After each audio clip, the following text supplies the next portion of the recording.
I love you too, and you know it.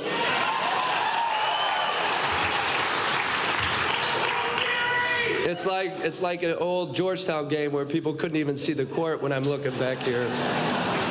I can't even tell you how honored, how blessed I am for this moment to be here. It really is kind of a dream come true for us. But you don't get to these moments single-handedly. It's not a solo mission. I've had a ton of help along my journey. And, this past 2 years was a really rewarding one for us, for my wife, our kids, to get the opportunity to be a part of the Siena community, where for the first time I was able to go off and be a head coach, cut my teeth. The people of that community, the Capital Region, President Chuck Seifert, John Dargenio, Lori Anktel, Drew Santandera, Mike Demos, Anthony Anto Policia, Father Kevin Mullen, Lynn Young, all the people I worked with, and there's many more, Kyle Adam, the people I worked with at Siena. They believed in me. They gave me an opportunity. And the support was there right from the start for me. I was set up for success because of these people. And the Capital Region, welcomed our family. The biggest fear for us leaving here was when we left the community here as finding schools for our kids. We go to, all of a sudden, CBA Albany takes care of our oldest. St. Pius, their church and parish, take care of our 3 other ones. Just really, really blessed for this past 2 years to live in another incredible community. It's helped me get to here. And one of the reasons I'm here, one of the biggest reasons, Doc, is to my players. My players and my staff that I was so blessed to work with at Siena. I'm pretty sure everybody was watching the Duke game, if you haven't seen us. Everyone watched that one, but we were actually pretty fun to watch other than that. But the first team meeting we had with our group when we first got them was all about the responsibility that we had to the community. We owed it to the Siena community to make sure that the product that they watched was one worth watching, one that they could be proud of. We take over year 1, have the 9th best turnaround in the country as our first year, and we flip that to this year, and you have 23 wins, a MAC championship, and you're off to the NCAA tournament before you know it. That's a team to be proud of. So for the kids that I coached, how incredibly connected they were, how professional they were. They practiced with intent. There was never a bad day. I'm so forever grateful for this past season, and I wouldn't be here. Coach, Coach Boeheim knows, like every coach, we all have got an ego, but the reality of it is when you have good players, it makes it a lot better. I had really good players. They helped me look better. They played as hard as they could, and again, I'm so proud of what I went through. This past 2 years, forever grateful for the community and the teams that I had at Siena. Now, the other thing, I've got a lot of people in here, Brett, Just, Cav, my 2 agents that I've got to thank, in terms of motivationally pushing me, not just as my agents, but friends. They've encouraged me to grow as a coach, to be completely transparent. A few years ago when the Siena job came open, I almost didn't take it. And I didn't take it because of my loyalty here. And it was those 2 that convinced me, like, you're ready. You need to do this. It's your time. So I'm forever grateful for you 2, not just your professional guidance, but your friendship. I'm always, I vent, I confide, and you're always there for me. My mother and father, who are here today. Yeah.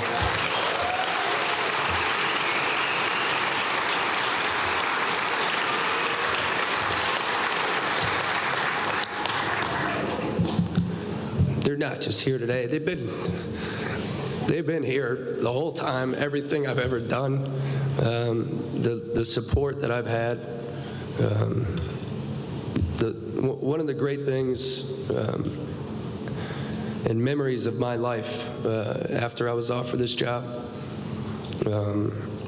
and we were going to sign the contract, was when I got a chance to FaceTime my mother and father and to tell them, I'm about to sign a contract to be the head coach at Syracuse University. Yeah.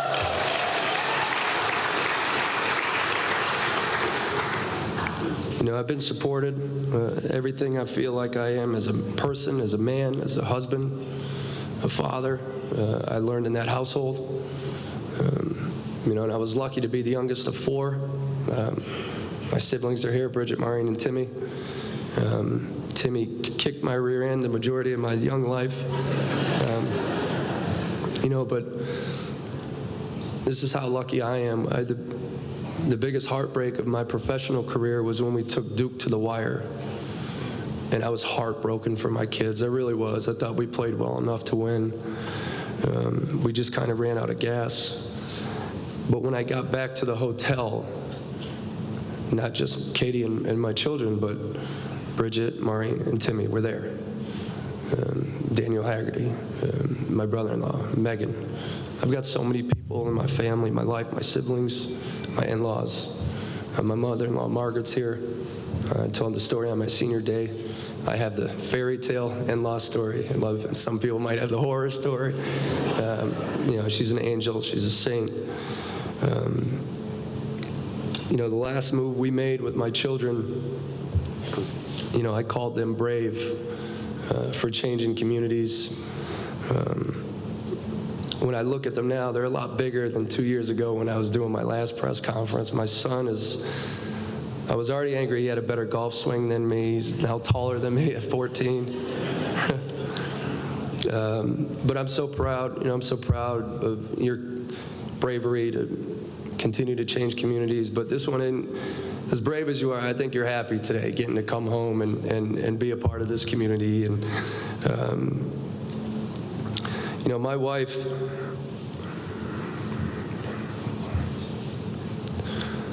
we've lived in Greece twice, Bakersfield, California, Reno, Latvia, you know, Loudonville, and now, of course, Syracuse. You've sacrificed so much that it's not even, you put everyone before yourself. Me, the kids. You know, going into the last job, my wife said something to me in passing, and she said, our happiness is simple. And the way I took that was, yes, it is. It's very simple because it's us. It's always going to be us. We're in this together always. But as I take this job, it's not as simple as that. Our happiness is simple because you make it so easy for us to be happy.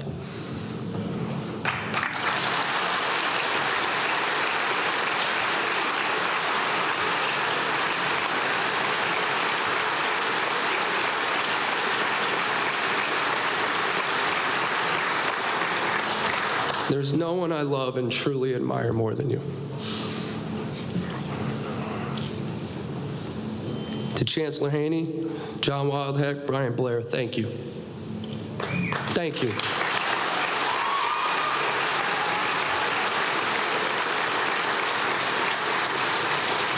For believing in me, believing in the vision for what this institution should be, the direction of the program. You know, I'm getting to know Chancellor Haney and Brian a little bit better over the last few weeks. Let me tell you something about Brian. Brian Blair is a competitor. He's a competitor. You know, the first conversation he and I had was a phone conversation. We talked for like 35 or 40 minutes. He asked me a simple question at the end of this. He said, hey, Coach, you have any questions for me?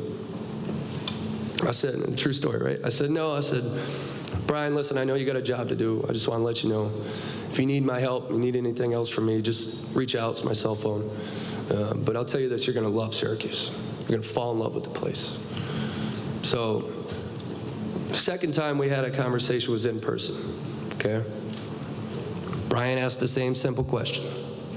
He said, Coach, you have any questions for me? I said, matter of fact, I do. What are you looking for in a head coach?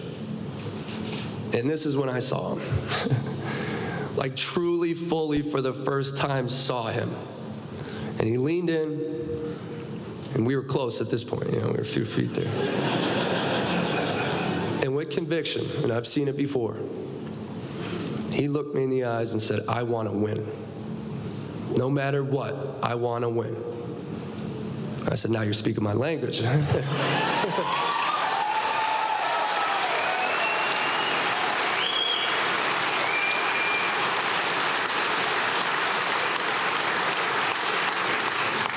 And I think it was really that statement from Brian, for me, where it went from being an interview to really motivationally aligned. Like we're lockstep. Same mentality, same goals, same direction.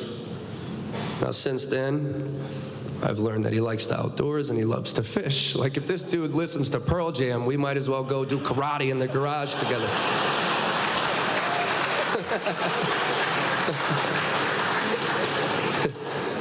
Anyone get that? Movie buffs. But I'll tell you this, straightforward, man to man, I cannot wait to get to work with you.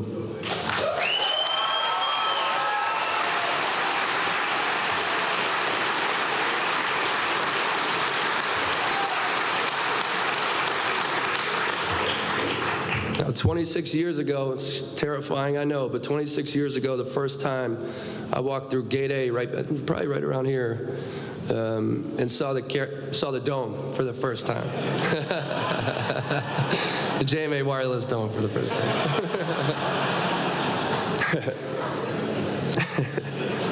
And I looked down, and it was the summer camp, so the courts were on. And I knew, man, I knew right away. That was the first time you saw me, Coach. I knew right away, I'm coming to school here. Well, you had to offer me that night, and you did, so smart man. You thought about it. Yeah, second guess. But I went home, and my imagination ran wild. Like envisioning a packed house, championships, making threes, hopefully, making threes,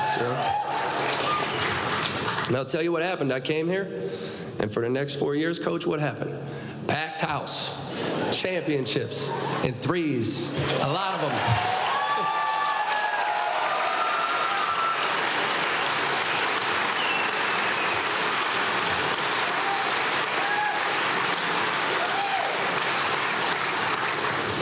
There was a different experience. There was something else that happened during this 4-year stretch of my experience. What happened was my love. My love grew for the people of this city, for the university that gave me an opportunity to showcase my gifts on the biggest stage. And I knew that it was going to be difficult one day to leave here. So I didn't. And I don't plan on it anytime soon.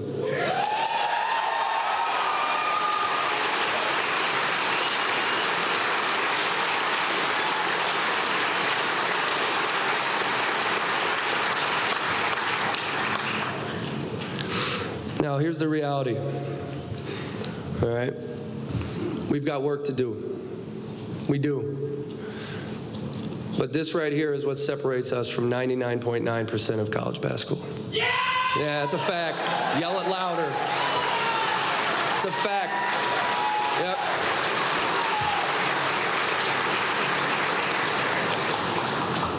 Now, we're going to put together an elite staff here. All right, elite at skill development. They're going to have character, experience, multiple levels, both from the grassroots level to the NBA level. You know, some familiar faces, some new faces. And what we're going to do when we get the staff together a week from tomorrow starts the portal, and the frenzy starts. All right, and that's when recruiting happens. Now, recruiting's got to, where it's got to start is right here at home base. Right here. All right, the first part of recruiting has to be retention. All right, the cupboard ain't bare here, guys. I watched this group. There's some talent with this roster.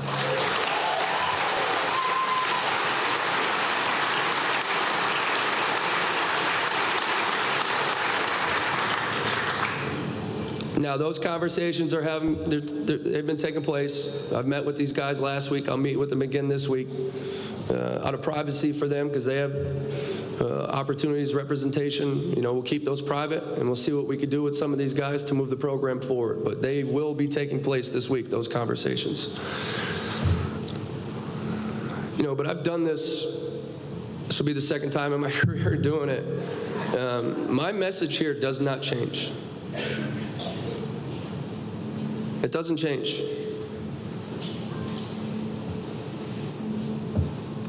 Every team that I coach, that we put on the court, is going to be ready to play. They will be prepared.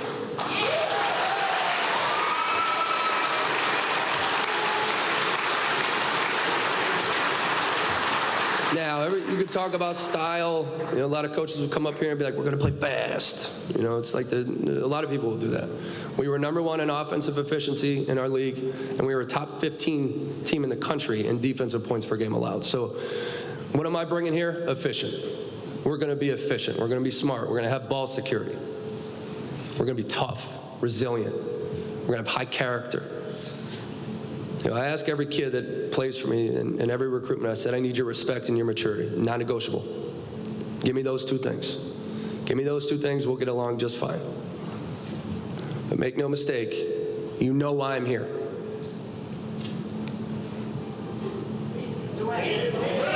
Anybody that knows me knows why I'm here. I'm here to win.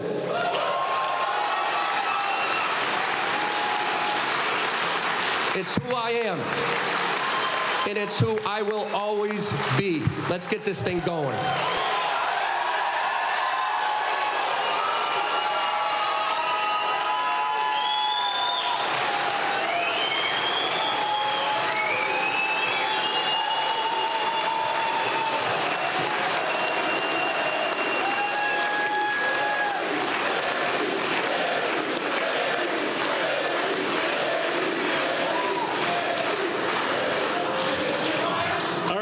To yell in 2 seconds, but the first thing I need to do is for our members of the media, we're going to be heading down to the basketball media workroom shortly for the first press conference with our new men's basketball coach. That's also going to be live streamed on Cuse.com. So thanks everybody for coming out here. How about one more great welcome home for Coach McNamara?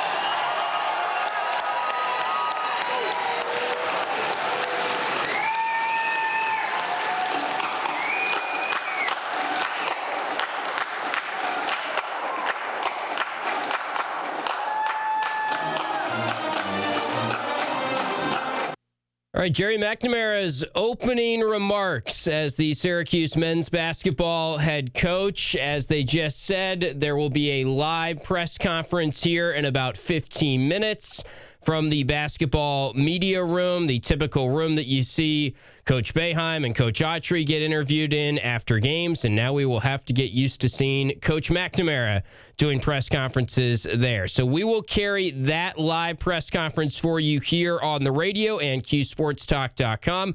We're going to work in a break right now. If you'd like to call in between the next 10 minutes or so, react to that great opening press conference from GMAC, the crowd involvement there, certainly a unique press conference, and one you can really only do when it is a guy like Gerry McNamara that is coming home And Syracuse did a good job leaning into that, certainly, in the opening remarks. So we'll hit a timeout. If you'd like to call in, you can for a little bit, 437-7644. We'll have Gerry's live press conference. We'll react to that and take your phone calls some more as we continue. You're listening to Drive Time on ESPN Radio and watching on QSportsTalk.com. Westwood One coverage of the NCAA tournament is brought to you by Verdict Lexus.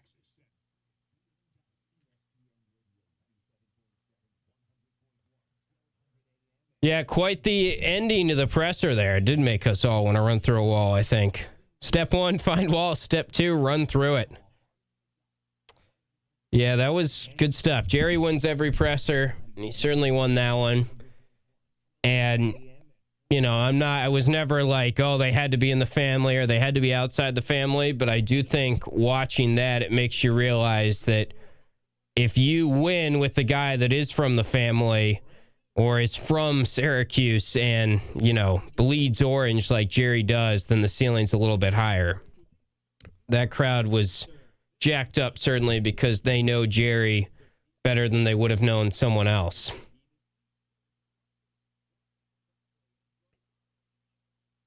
I thought they did a good job with that. I like Gerry's moment there where he talked about his introduction of Brian Blair and getting to know him a little bit better. We got some crying. We got some bawling in the chat. I love it. It was fun to see GMAC up there and cool to see Coach Boeheim. It had to be emotional for everyone involved. For Gerry's family. Interesting how Gerry talked about he was very close to not taking the Siena job until his agents kind of convinced him to do it.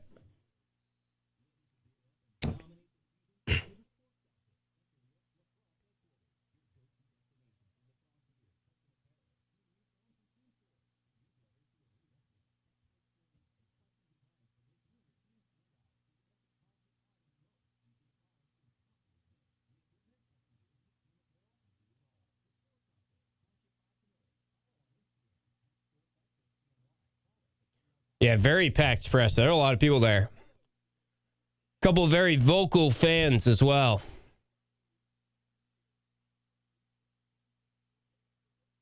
Can't really recall a presser like that. I know that Syracuse, as they kept saying, is a unique place that they wanted to kind of lean into that. So it was cool. I mean, usually you don't see a presser where there's that much fan engagement. Introductory press conference. I mean, press conference implies that there's press there, you know, and that's kind of it, which obviously this was more of like a welcome back event, and now we're going to get to the press conference. And I'm sure that he'll get asked about his staff. He'll get asked if he has any clarity on GM, or maybe he'll get asked directly about Mike Hopkins. We'll see how the media handles this. I don't know the exact number of how many people were there. But yeah, it certainly looked like that whole Myron Victory Court was packed. So got to think at least a couple thousand.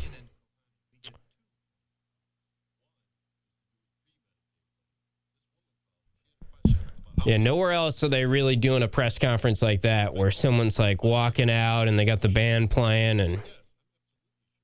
But it's a new era in college sports. Lean into it, and hopefully some people are there and they're scanning the QR code and donating some money to the program as we're talking. Yeah, he's kind of hinted at grassroots. He said a lot. He's hinted at some familiar faces, some new faces. I would imagine Ben Lee will be on the staff, which, you know, Ben Lee worked for Mike Hopkins too. So we'll see how it shakes out. I mean, Hop seems to be interested in getting back in coaching, getting back into college specifically, based on, I mean, it seems like BC interviewed him. Siena obviously offered him the job. He turned it down, so we'll see how it plays out. My best guess right now, and we'll get answers on this maybe in 10 minutes, is that it's just going to be like the Siena staff mostly. Good job rolling with that, Tim. Thanks, Paulie. Good work. We survived. No more issues with the stream, I don't think. We got everyone jacked up. They're ready to run through a brick wall. I don't think Shaheen Holloway or Brian Hodgson was going to elicit that reaction, but ultimately you just got to win games anyway to keep it going. All right, Paul, just let me know when we've got this. Just give me a thumbs up. We're coming back now, so I'll kill some time. Sorry, I look gigantic ESPN 97.7 and 100.1. Watch live on QSportsTalk.com.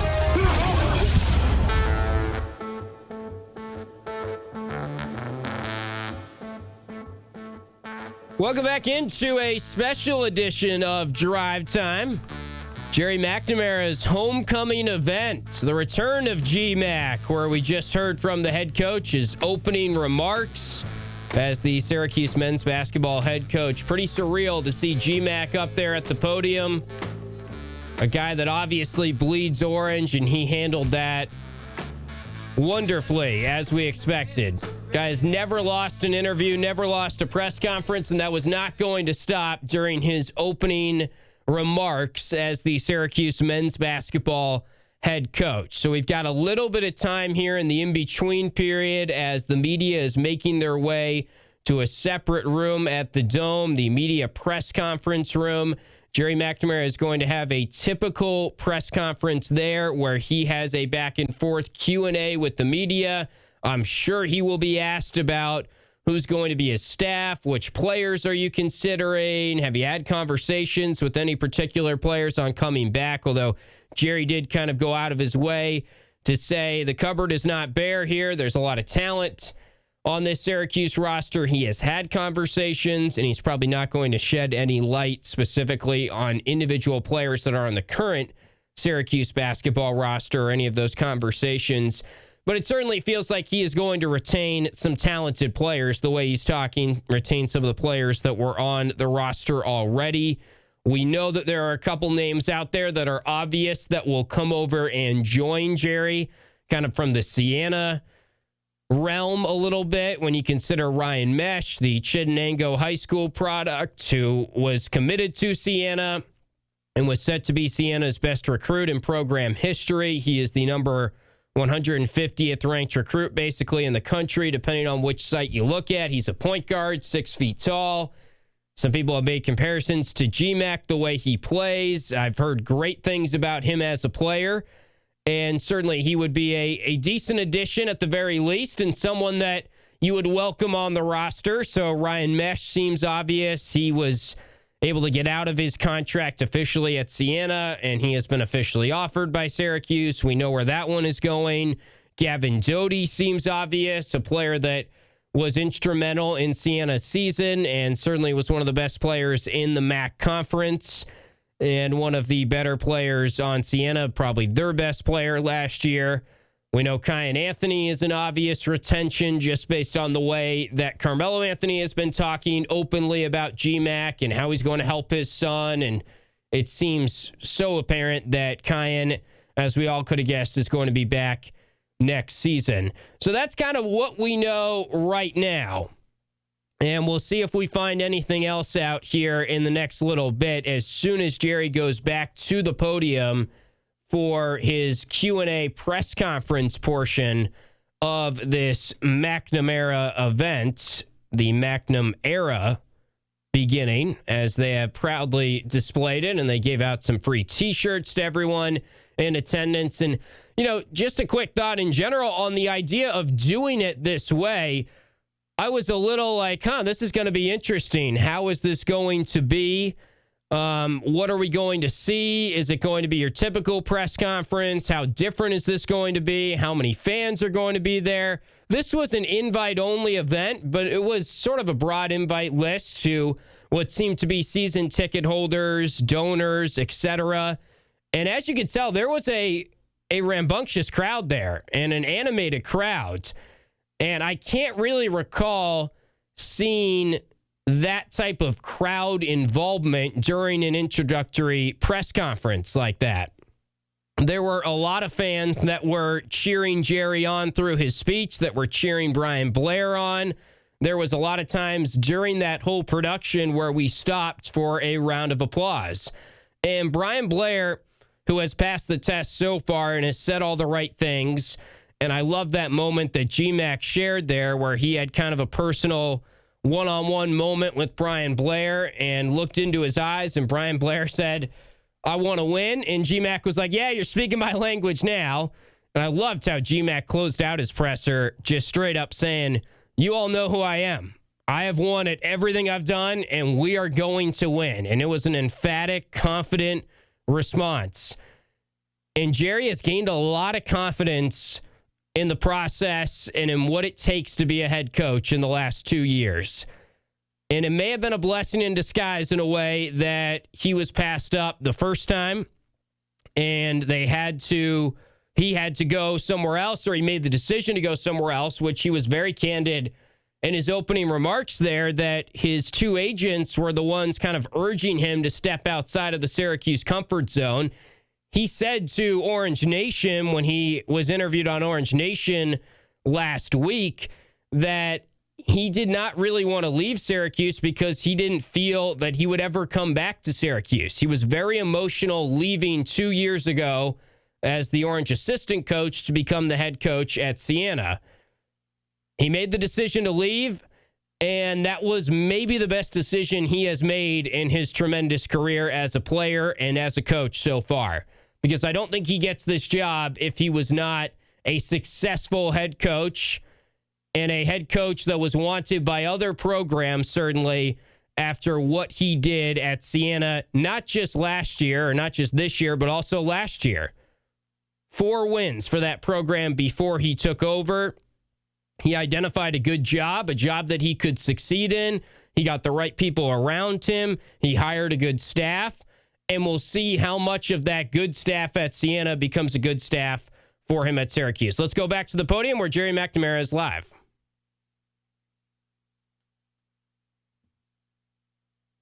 Do we not have GMAC yet? Okay, Paul texted me live, and I jumped the gun there. I think we've got some interviews going on. Brian Blair is getting interviewed at the minute. So this is all still up on the Q stream. I guess we can play some of this for a little bit, Paul. Let's get some Brian Blair with Matt Park, which is a live interview right now.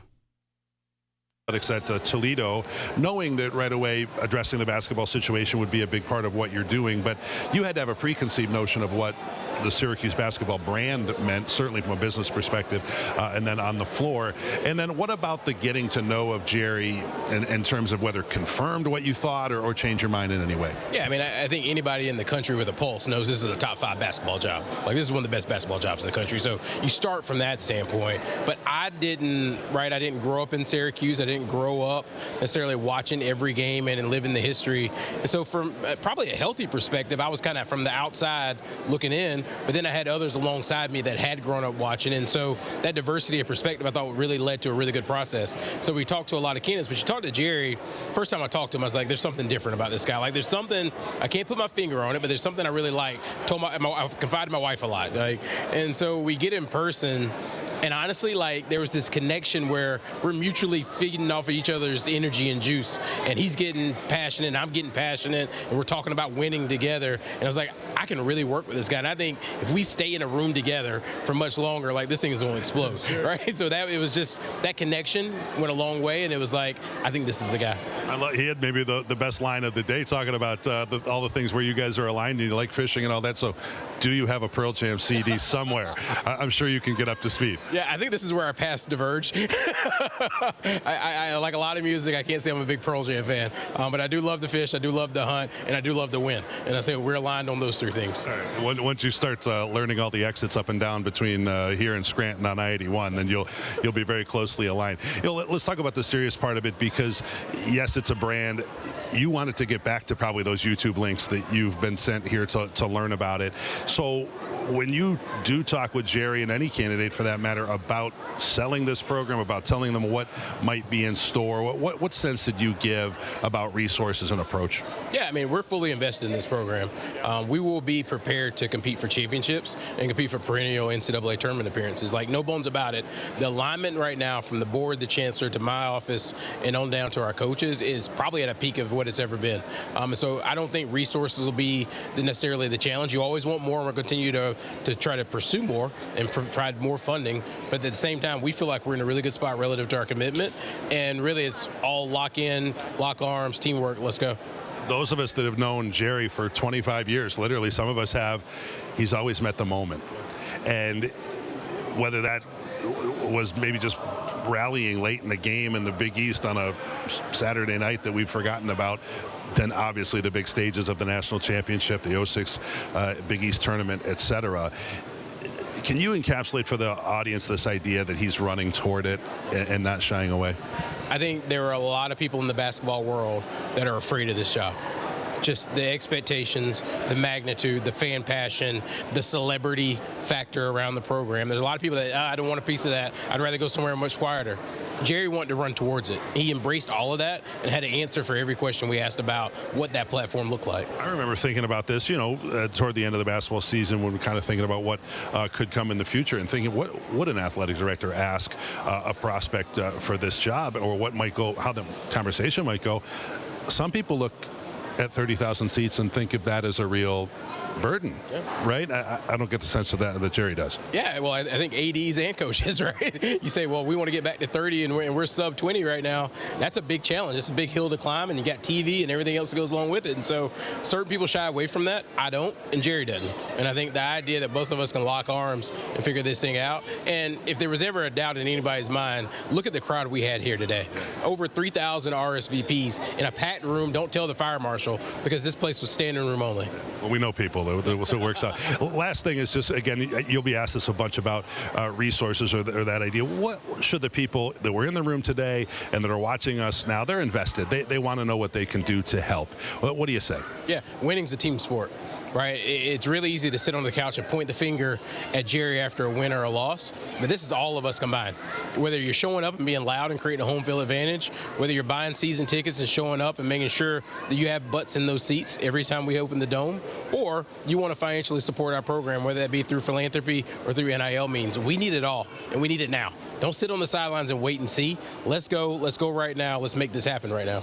I'd say you could go catch your breath, but there's a lot of people in this room you probably should be talking to, so we're gonna let you get to it. This is probably my safe space right now, so let's keep talking. That's the Director of Athletics, Brian Blair. Let's go back to Sean with a Syracuse legend in his own right.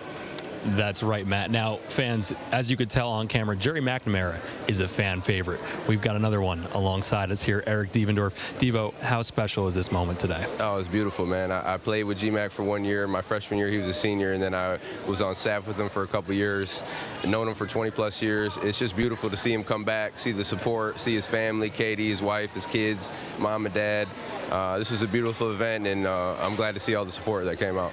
You played alongside GMAC. You were on a staff with him as well. What are some of those qualities that he possesses that make him the man for this moment? Man, just ultra competitive. He doesn't want to lose at all. He's a winner. The guy was a winner when he played. He was a winner, obviously, you see as he's coaching now. But I think that's what sets him apart from everybody else is his competitiveness. And the 2 years at Siena, that's his team took on his personality. You could see it. Everybody in the nation saw it against Duke, how hard they competed.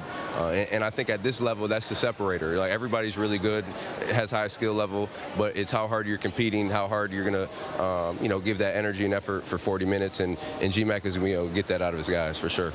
We were together here at the Dome this past season for a few games alongside our friend Matt Park. Yeah. What kind of juice can GMAC bring back to the Cuse? All the juice. All the juice you need, man.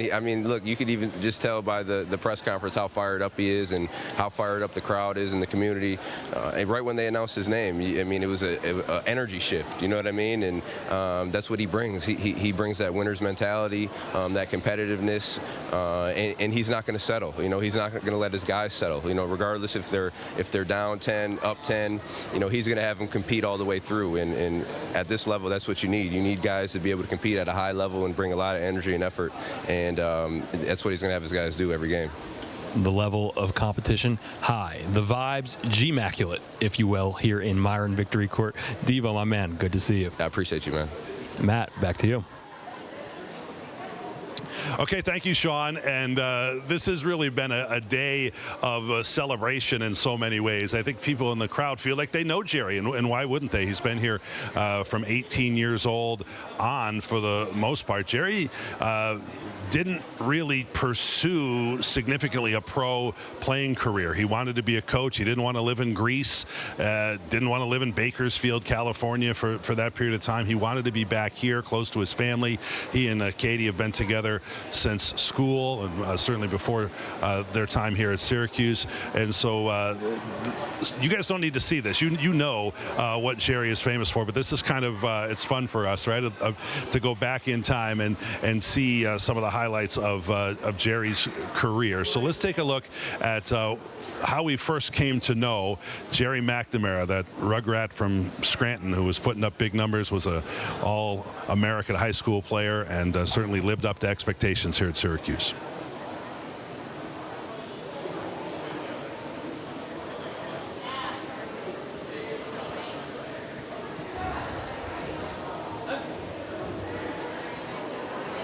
I don't see anything.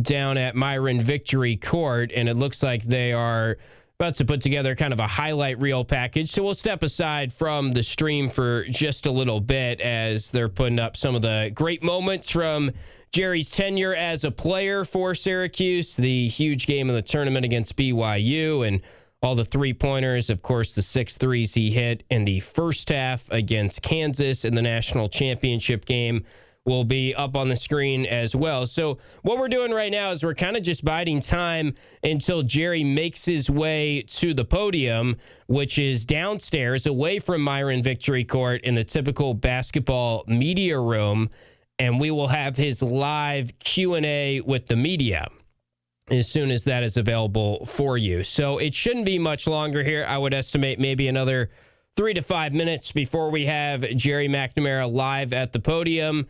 Had to make his way downstairs. They had to get the media all set up and get their camera shots in order and everything like that.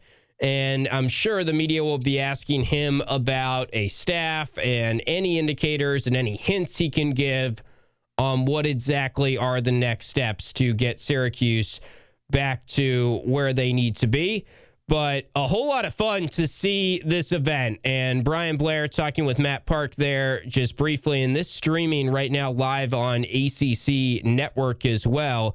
They've just done a very good job with this production in terms of gathering some more buzz and benefiting off of one of your own returning to Syracuse. And, you know, we talked so much throughout this process on this show the last 2 months about who could be a legitimate candidate, who should Syracuse look at. A big part of the conversation was in the family or outside the family. And it does feel like they've landed on the best of both worlds here. Gerry McNamara went away for a couple seasons.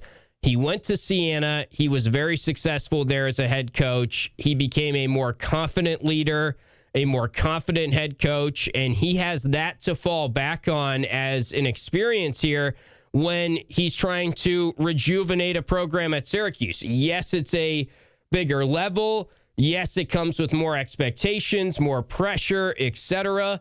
But I do think that Gerry is very convicted in the limited time we've heard from him, or the conversations, the interviews to this point. He was on Orange Nation last week. If you missed that conversation, you can watch it back on our YouTube page, Q Sports Talk. And he is very convicted in, I just did this at Siena, and I'm going to come in and we're going to win at Syracuse. And he really has won in everything he has ever done in his career. And the ceiling of winning with Gerry McNamara is just simply higher than the ceiling of winning if it happened with a Brian Hodgson or with someone who is outside the family. Right or wrong, Brian Blair hinted at it there, and if you missed the conversation just about 10 minutes ago, he was chatting live with Matt Park, and Brian Blair said that there are some people that run from this job or are scared to jump into the Syracuse job when the program is down right now. Gerry is not one of those people, because Gerry understands that when this place is humming, when this place is producing winning seasons year in and year out, it is incredibly special.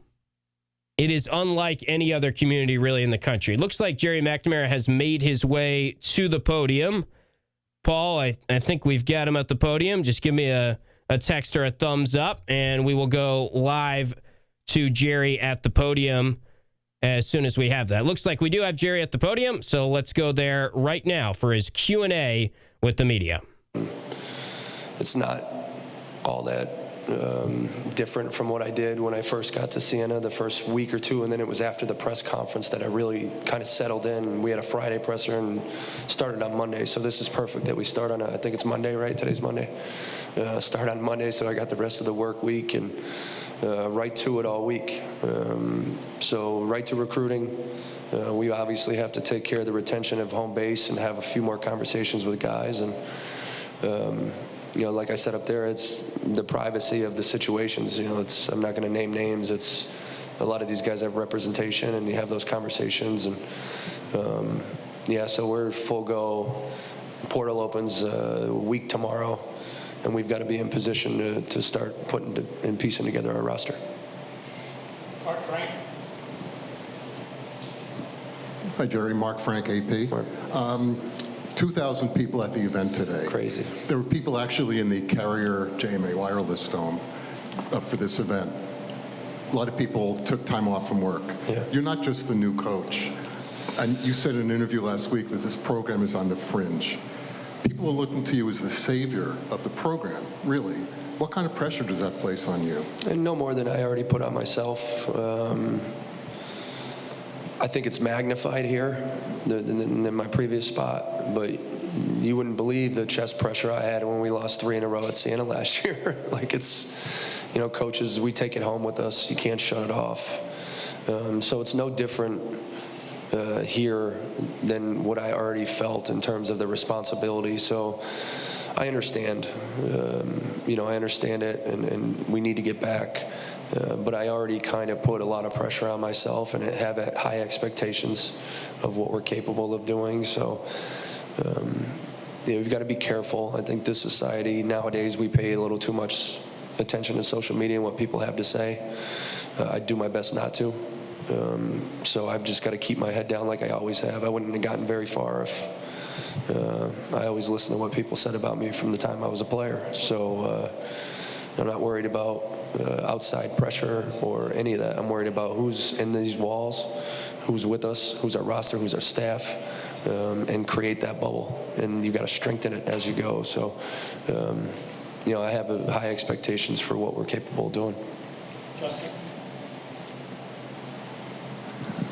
Justin Gershon, the Daily Orange. Coach, I'm just wondering, what's your vision for kind of building this program, and maybe how does your upbringing kind of play a role in how you want to do this? Well, I like the way we looked at the end of this year, even with Siena. If you look at a lot of these teams playing now, they've got positional size. It's what we're kind of, we'll be very strategic of the best we can here over the next few weeks of having some athletes and some size, being able to offensive rebound, still be able to shoot. I don't know what my upbringing and I'd say more so than my upbringing in coaching, more so than my upbringing and my actually upbringing by my parents. It's just I've been through a lot. I've been through this phase. I've coached a lot of different personalities, and I think what I like to think of myself most as is motivator, leader. And as you hit a strange time in college basketball where you might only have a kid for a year or two, I think those characteristics are pretty important to try to do your best to make sure that you mold the team within that time frame. So I feel like my coaching journey has kind of prepared me for that. Mario Sacco. Welcome home, Coach. Thank you. You touched on family aspect there a little bit. I want to know when this drive began out of you from a young age and how your parents instilled that in you.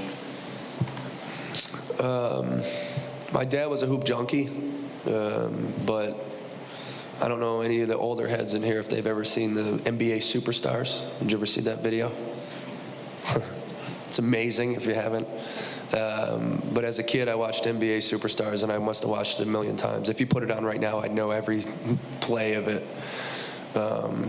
It wasn't that I was pushed into it. I loved it. And because I loved it, my father gave me as much of it as I could absorb. Different leagues, key to the gym.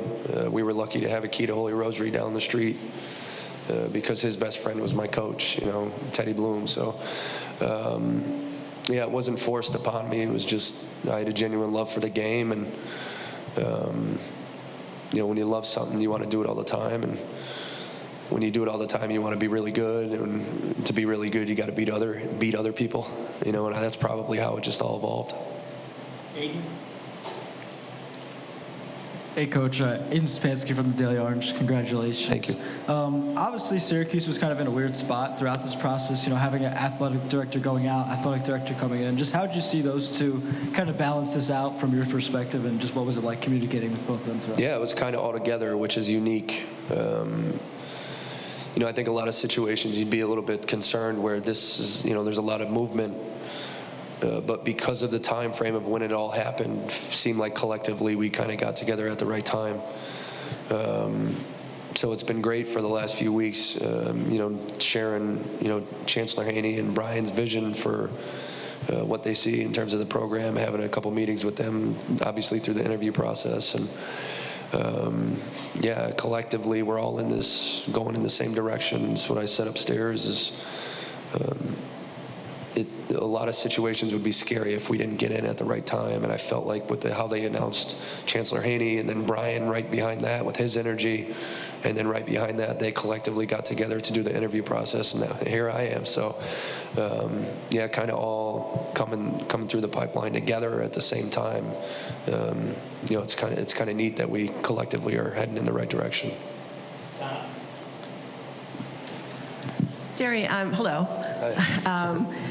I'm curious about your philosophy and the kind of player you want to recruit. Do you want shooters? You just mentioned positional size. Do you want to run? Do you want to play fast? Like, have you determined how you want to play, and have you already sort of started mapping out which kind of players would help you with that?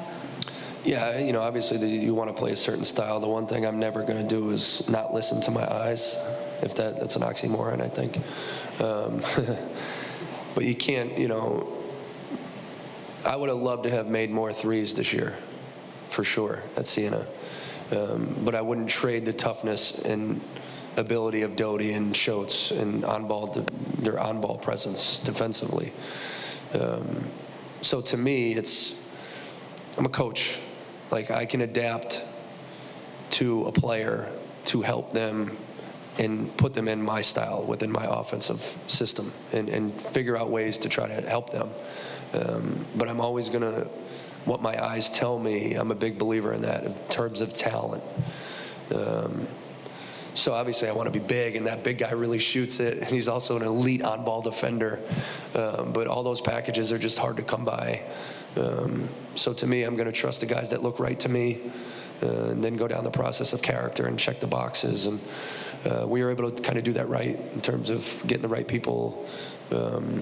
And if you don't do certain things well, you have to do other things well. We didn't shoot it well, but we led the league. We were top 10 in the country in two-point field goal percentage, and top 10, I believe, in points in the paint. So don't quote me on that. But, see, obviously I've got criteria, but I'm never going to turn down good. And when I see good, I'm going to go after it and figure it out later.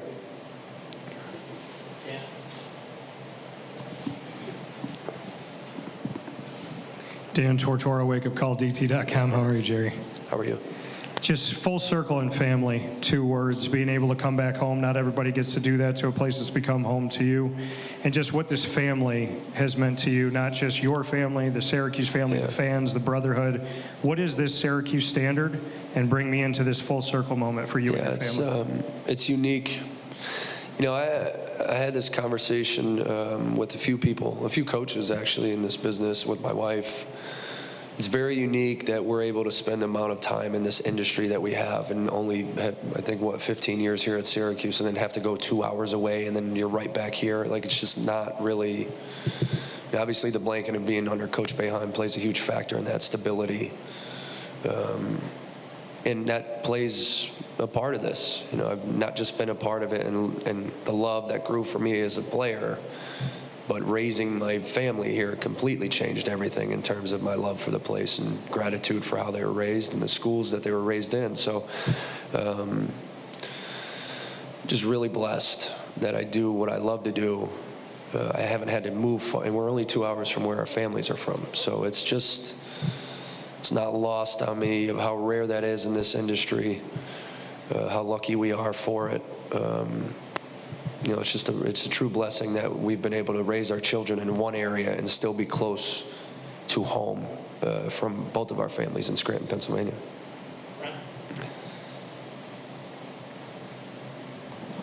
Hey, Gerry, Brent Dack, Syracuse.com. First of all, there's a quality stepbrothers reference up there. Thank you. Appreciate it. I'm glad someone actually got it. I looked at my brother. He definitely got it. Second of all, Gerry, there's been such an emphasis on resources and the modern way of college basketball. What is something you've learned as a coach that stands the test of time, no matter what era you're coaching? Relationships. I'm still a big believer. I think it's got to be part of it for me. You know, I know there's going to be some transactional stuff in this industry. It's just inevitable now with the agents and these guys having options. I think for me to truly be at my best, there's that communication level and the relationship. And I think that stands the test of time. I do. You have enough players out there that their role, their situation is more important than the dollar sign. Look at the kid, I love the point guard for Purdue. He just talked about it this week. Like, yeah, I could have chased money somewhere else, but look what I would have given up. Like all the loyalty, and like me here, you know, he played 4 years and laid it on the line. You can't put a price on that. So to me, the relationships and the love for a place is always going to stand the test. Ashley? Ashley Wenskowski, CNY Central. Welcome back, Coach. Thank you. I got a two-parter for you. First, do you plan on bringing back the 2-3 zone? I used it situationally at Siena, so hopefully our man-to-man defense is as good for the majority of the year that it was this year, and I don't have to use it, but we absolutely will have it in our pocket. Okay, and then beyond that, you know, you talked about how resources obviously matter here, but this place obviously means so much to you beyond that with the relationships you've built here and whatnot. What have you already done in the last week or so, and what do you plan to do to make sure those resources are there? Yeah, it's been somewhat of a whirlwind tornado in the last, I don't know how many days since we played Duke, of how quickly it's escalated, but it's kind of a combination between the juggling of two programs, being on the phone with some donors, you know, obviously trying to spearhead some energy behind the scenes because it's so critical, it's so important. So a lot of that stuff. And then at the same time, you know, there's the call where you got to help take a phone call for a kid that was, you know, on our team at Siena, and I've got to help him try to find a new home. And there's a lot going on and juggling. This was kind of hanging over my head. In complete transparency, so now I can just focus on my job of going out and recruiting and being in position, talking to the guys here this week. But obviously the financial piece is so huge. We've got a lot of energy right now, a lot of people stepping up that want to help. So I'm doing my best to try to juggle all those things and talk to a lot of people, and the work's not done.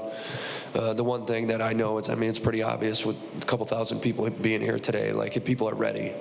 They're ready to step up, the energy's there, and now we've got to kind of focus our energy on getting the right roster and putting it into wins. Coach, Brian Blair talked last week about the importance in his mind of finding a coach who can out X's and O's the coach on the other bench. How did you prove to him that you're someone who can do that? John helped me when he said it, I'd say, yeah. I want to out Jimmy and Joe too. You know, I want to not just X's and O's. I want the Jimmys and Joes. I want the players. And I said it at my press conference after we lost to Duke. That I appreciated the compliment from John, but you need to be able to coach kids that allow you to coach them. I had a group that allowed me to coach them every day. No nonsense. So when we put in a scout, because of their professionalism and maturity, they didn't miss a beat, ever. And I think that stuff builds as you go. You know, so I've got to do both. I've got to be able to have strategically a plan to put us in position to win from a coaching side. But I'd like one of those nights when I have an off night that these guys are so darn good that they got my back too. So we've got to have a mix. We've got to continue to get talent here. Chris Cross. Gerry, congratulations. Thanks, Chris. You know, 3 years ago, you were passed over for the job. You're not somebody who takes slights easily. Did you have to work through any hard feelings before you came back? No. See, I don't look at it like that. I love Adrian Autry. There was no one happier for Red when he got the job than me. I was actually grateful that he wanted me to be his associate head coach. So to me, it was like, man, I've worked with this guy that I love. We're such good friends for over a decade. And now it's like, yo, Mac, I trust you enough. Like, you're my guy. We've been in this together. So I didn't look at it as a slight. I was genuinely happy for Adrian because I thought he worked his tail off. I watched him. He's terrific. He's going to land on his feet. He's awesome. He's so well respected. The way I looked at it was I was grateful that he believed in me. But I also knew during that time, like, all right, my window's getting a little bit smaller here in terms of me at the right age going out and trying to prove what I'm capable of too. So I knew when I took over that first year as associate head coach, when Adrian was the coach, that if I found the right opportunity, I would never leave here unless I did, and I was lucky enough to. And you know, here we are. But no, not slighted at all. I felt like this is a blessing in disguise, the right opportunity for me to go prove myself on my own under no one's blanket. Just go do it. Coach Luke Rado with NCC News, congratulations. Thank you. I am getting ready to graduate in about a month. Congrats. Thank you. In my time here, this team never saw the tournament. What would you say to the freshman class of 2030? Should they expect to see meaningful games in March? See, you know, you try to box me in a corner and make predictions. I'm smarter than that. But that's a shame. That is not why I came back to change that. Part of being in college at Syracuse as a student is the basketball team needs to be good. Right? Like, that should be non-negotiable. Like, that should be part of your journey as a student. It should be so much fun because the basketball team's so good. I was a player when we were, and I'm telling you right now, this place was jumping. So that's what's a shame, is it needs to change. I know that. And I'm going to do my best to work my rear end off to change it.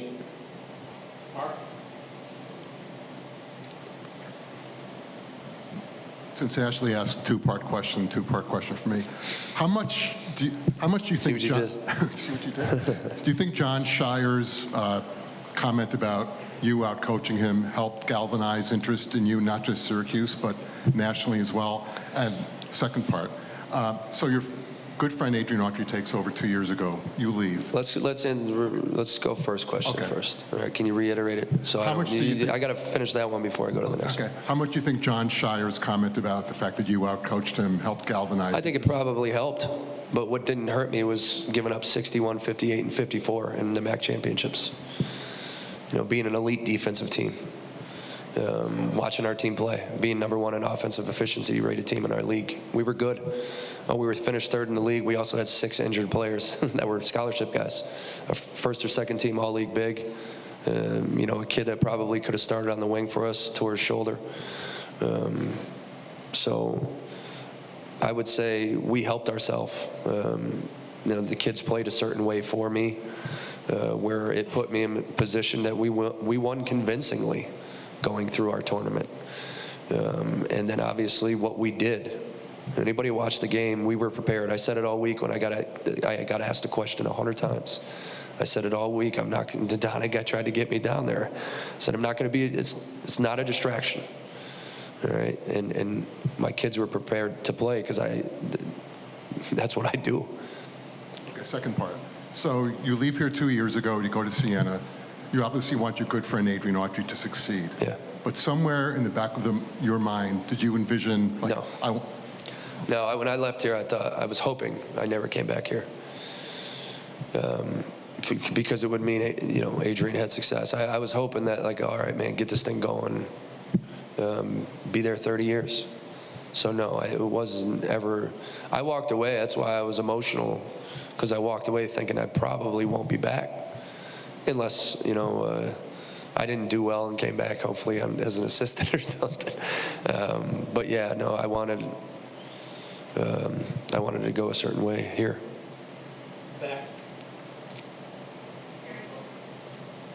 Courtney Harrison from WNEP. All right. Jerry. This is a really great welcome home for you. How does it know to be you're 2 hours from home? The support that you had here when you played from Scranton, are you kind of expecting that? And how's that support been like from the folks back in our area? Yeah, they're all nuts. I think it's exciting. I love those years. There's Bob back there. I see up there. There's Scranton right there. I love the connection. I love the fact that it's kind of tied to two communities. It's funny, Coach Boeheim playing for the Scranton Miners all those years back. But I love that getting that my hometown. They obviously paid attention when I was a player, but I think now being the head coach, it's one thing they probably get sick of me, and I was old news when I was an assistant. But now being the head coach and having the opportunity to have this experience and this opportunity, the area loves Syracuse. There's a lot of fans from those years that stuck with us, and I was just up in Albany. There's a lot of fans that follow Siena that love Syracuse as well. Rochester does. There's a lot of great areas that are within striking distance that, like, this is a big deal. I love the fact that I've helped my hometown become part of that group. Yeah, Jerry, I know we haven't settled on your staff yet, but I'm curious about, are they sort of in a little coaching limbo right now? Can they actually do anything and recruit? And do you expect to have them by the time the portal happens, ready to go? Yeah. You tried to get me the other day, too. Smart. I'll dodge it. I'll dance it. We're not in limbo.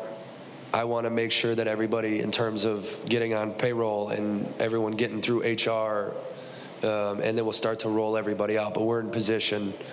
Don't follow me home tonight, but I got a couple guys waiting. We're getting right to work. And like I said, there'll be a lot of familiar faces. You're going to know a lot of them. There's going to be some new faces. And we're going to get it right. We're going to get it right. Coach McNamara, Gary Robertson Jr. from CNY Central. So I'm from Jersey, and one thing I know about Syracuse when I moved up here is that Syracuse is known for its basketball and the snow too, but more so it's basketball, And as Luke mentioned, he's been here, hasn't seen the tournament yet. But as people who are used to seeing the wins, the championships, everything, what do you think it means to this region of Central New York to bring back that winning culture? Yeah, I just saw it. I think probably on a little bit different scale. Siena had not been there in 16 years, but you knew through the Fran McCaffrey years like how big that became. And then I lived it. Like all of a sudden when I walked out for the championship game in the MAC tournament, and the place was jammed. Anybody that saw the game on television that night, we had an incredible crowd. And it hit me all at once, like, this is what I came here for. This is what everyone said, the fan base. It showed when it mattered most. And that's what this is. It's an incredibly proud fan base that expects and deserves success because of the tradition and standard that was set here. Mike Tirico, I saw Mike say, what was it, 6 straight decades, I think he said in the video that it was right, Brent, was it 6 straight decades that we were a Final Four, and we're running thin on time in this one. So I don't like the word spoiled. I don't like using that word, like, oh, they're spoiled. No, it's just, like, be good, just be good. And, that's that's where I'm at. Like that's what I just did. That's my intent here, is to come back and do this again and get this thing going in the right direction with energy and positivity and excitement. And that's trust me, when I get in the car and go home tonight, that's where my focus is. Chris? Gerry, at Siena, you had brought in Brian Bury to give you some experience on the bench. Yeah. You've had 2 years of your own experience now, but do you plan to bring in sort of a more experienced coach, or do you feel like you don't need that here? All right. I love Brian Bury, by the way. He's awesome. He's so much fun. And it's such a luxury, you go through things, for the first time. Head coaches having either, former head coaches or what have you, I think they're really good because they've been through the things that we're going through, maybe for the first time. And I loved having him around. So with this staff, it wouldn't surprise me if you saw somebody with some experience. But at the same time, I think it's overblown a little bit too. At the stage where a coach is doing it for a while, once you do it and you've seen it, and you live with the chest pressure you bring home at night, and you lose at the buzzer for the first time, or you feel like you made a mistake late in the game that cost you, you've lived it already. I've gone through all those things, and having Brian with me these past 2 years has been so much fun. Just for that positive reinforcement for what he would do when he went through it. But yeah, it holds value. And then as you get to a certain stage, just like my maturation process as an assistant, hopefully you get to a certain stage where you're ready on your own. Hey, Gerry, congratulations. Thank you. When you got to Siena, a lot like you did today, you said that you were there to win, and you were able to do that in this past season. How satisfied are you with what you were able to accomplish in your 2 years at Siena, and how do you think the program is now positioned going forward? It's a great question. I'm still not satisfied with year one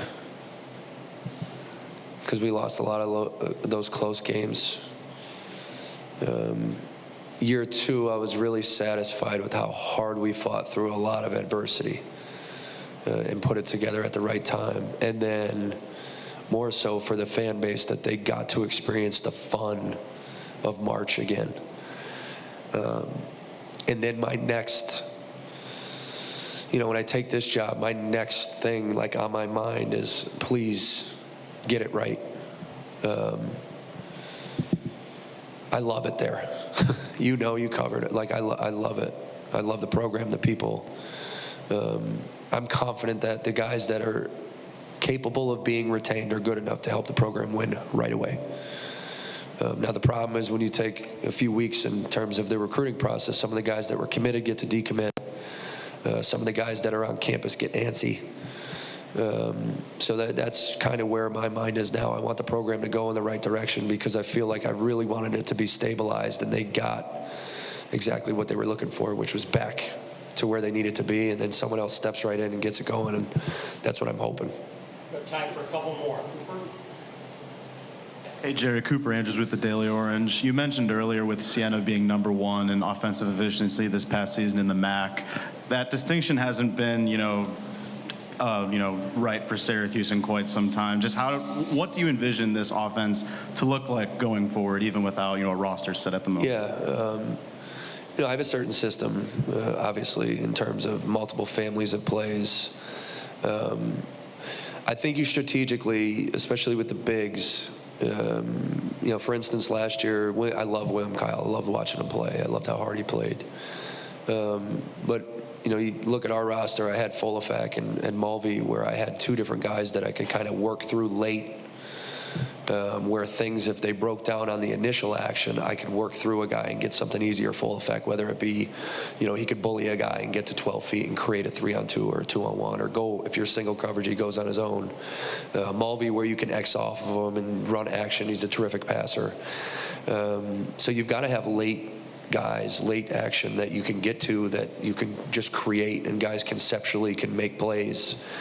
And I think late here, I don't know if William definitely had that like DHO action and some of those things. So more so than not, it'd end up in a pick and roll or an isolation, where I think, for us, it would end up more in a hit action or chase, and similar to the families of my sets, but then conceptually with 10 and below, you've got to have guys that you work on daily, like, hey, late in the clock, this is what we're going to get to. If that makes sense. Coach Adam Gacken with Citrus TV. How important is it to get things right away and win in year one? It's very important. I think what we did at the last job was we got it right in terms of like, hey, they look a lot different. And we just couldn't quite get over the hump. But what it did was it created momentum for us to get it really right in year two. So to me, I want to get it right all the way in year one. But you have to get it right at least some of the way to where you get this thing going back and driving in a direction that makes sense in terms of escalation. That's important. The trajectory of things need to be going in the right way, and the momentum is a funny thing, and we've got to gain it. You do that by going out, I talked about retention upstairs, retention, and then recruiting in the portal when that opens up, piecing together the right fit in terms of roster. But in terms of immediately being relevant, I want to be immediately relevant. Last question, Mike Waters.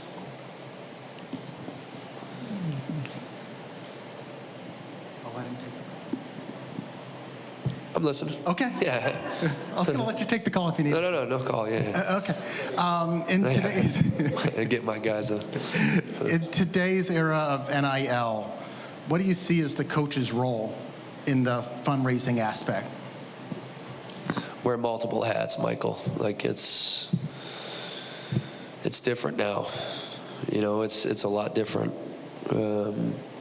I think for me, it's probably different here because I've got relationships. I think if I went to somewhere new, I'd probably need maybe someone in that role, like specifically like, hey, you're in this role to help me raise, or you're just on your own raising. I think it's different here for me in the NIL area, where I've got it's almost like your GM, you're wearing multiple hats because you're hearing every conversation. The good thing for me is being at Siena is I didn't have those roles, so I had to go through a lot of those conversations, negotiations, those type of things, and raising money and getting together with groups. So I'll wear multiple hats, Mike, I guess, if that's to answer your question. And the good thing here is I've got a lot more help maybe than I had last year, but you're talking a different scale as well. You're talking different money. You're not talking tens of thousands, you're talking hundreds, millions. So it's just a different landscape. I wear multiple hats. I need guys to help me wear them. Guys that might have a little bit more knowledge in this area than the other. We have them coming in, and so we're going to have to, position ourselves best we can to strike when we need to. Thanks, everybody. Thank you, guys. Coach, thanks. Thanks. McNamara's first press conference officially as the head coach of the Orange men's basketball program. We will hit a timeout. That was very long and very insightful. A lot to react to there from GMAC, and gave a little bit of some hints towards his staff, and we'll recap all of it. If you missed any of the introductory press conference, if you missed any of the event from 4 to 5 or any of the comments there from Coach McNamara, we can react to that and sort of recap it in our final segment on Drive Time as we return. And we can take your phone calls as well at 315-437-7644. That is 4ESPN 44. So call in right now if you have a thought on the phone line, and we'll get to you on the other side. You're listening to Drive Time, and you're watching it on QSportsTalk.com. Lanier.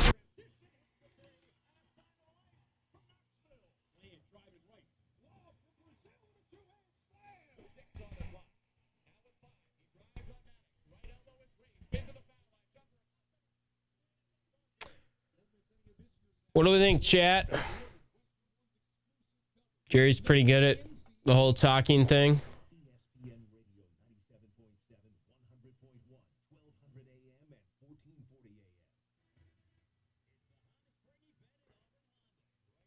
Yeah, unfortunately, I feel like with Red, I thought he came a long way, and I was always, you want to be respectful of the fact that he battled a stutter when he was young, so I'm never going to get on him for public speaking because he was doing all he could and was working on it, and I don't think that ultimately, if you win games, that's what really matters.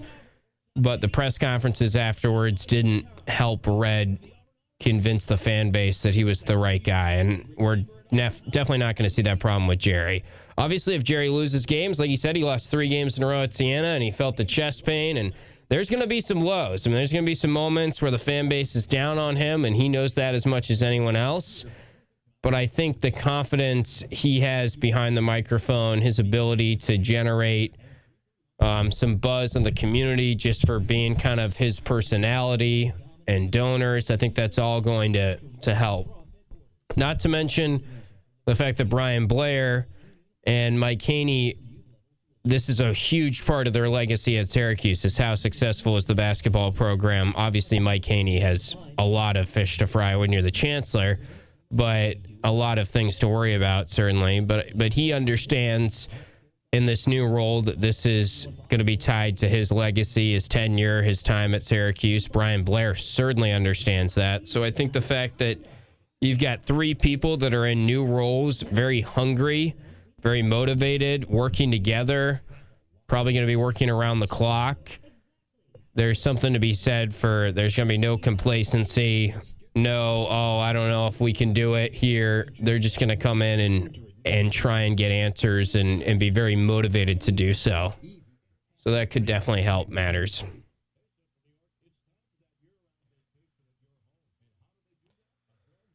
I think we would have felt hopeful no matter the coach, but I don't think the community would have been this bought in. The resources would have been this bought in. The overall buzz would have been this palpable or optimistic if it was a different coach. So it worked out really well that Gerry's team played very well against Duke, and he coached a heck of a game. And as he's sort of joking, John Shire helped him by saying, I got out coached and all that. The timeline really synced up very well for Gerry and very well for Syracuse to hire Gerry. And where it feels